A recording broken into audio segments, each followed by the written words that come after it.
اور بیچ میں ایک بہت بڑا پہاڑ تھا۔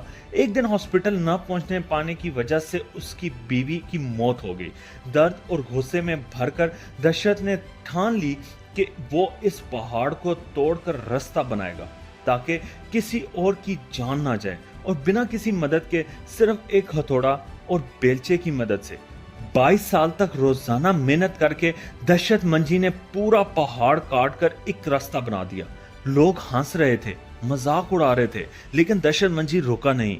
آخرکار محنت رنگ لے آئی، اور آج بھی ان کا بنایا ہوا راستہ ہزاروں لوگوں کی زندگیاں بچا رہا ہے۔ یہ کہانی بتاتی ہے کہ اصلی مزدور وہی ہے جو کبھی ہار نہیں مانتا، چاہے دنیا اس کا مذاق ہی کیوں نہ اڑائے۔ اسی طرح آج بھی ہر سکسیسفل انسان کے پیچھے ایک کہانی ہوتی ہے، محنت کی، سیکریفائس کی، اور کبھی نہ رکنے والی لگن کی۔ لیبر ڈے ہمیں یاد دلاتا ہے کہ سکسیس ایک رات کا جادو